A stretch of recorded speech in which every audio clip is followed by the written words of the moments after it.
Tamil learning with Radhika என்ற YouTube சேனலுக்கு அன்புடன் அழைக்கிறேன். இப்போ 14 மேற்கணக்கு நூல்களை நம்ம பார்க்க போகிறோம்.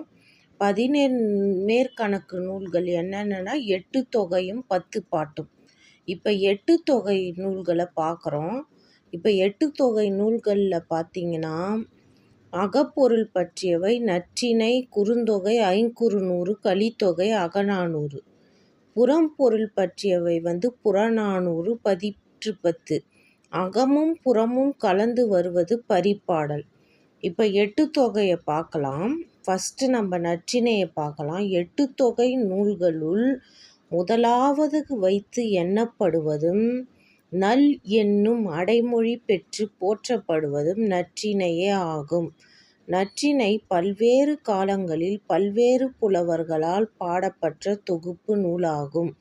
ஓரறிவு உயிர்களை கூட விரும்பும் உயிரிய பண்பு, விருந்தோம்பல், அறவழியில் பொருளீட்டல் முதலான தமிழர் தம் உயரிய பண்புகளை தெள்ளத் தெளிவாக எடுத்தியம்பும் நூல்தான் நற்றிணை. இப்போ இந்த நற்றிணையில் பார்த்தீங்கன்னா குறிஞ்சி, முல்லம், மருதம், நெய்தல், பாலை என ஐவகை திளைகளும் பாடல்களும் உள்ளது.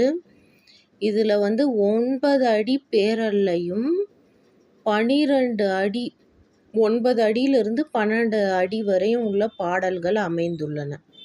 இப்பாடல்களை தொகுப்பித்தவர் பன்னாடு தந்த மாறன் வழுதி. நற்றிணை பாடல்கள் 400. பாடிய புலவர்கள் 175 பேர். அப்போ இதற்கு கடவுள் வாழ்த்து பாடியவர் பாரதம் பாடிய பெருந்தேவனார். இந்நூலிற்கு உரை எழுதி 1915 பின்னத்தூர் நாராயணசாமி ஐயர் முதலாக பதிப்பித்தார்.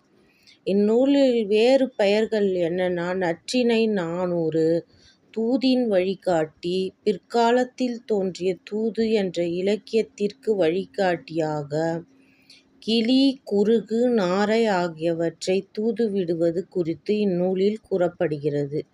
எனவே இந்நூல் தூதின் வழிகாட்டி எனப்படுகிறது. வௌவால்களும் கனவு காணும் என்ற அறிவியல் உண்மையை இந்த நூல் சொல்லுது. அப்புறம் காதலன் பிரிவால் வருத்தும் தலைவன் தலைவி வரும் நாளை எண்ணி காத்து கொண்டிருப்பார்ல, அதை பற்றி சொல்லுது. பண்டைய மகளிர் நிலையை பற்றி இந்த நூல் சொல்லுது.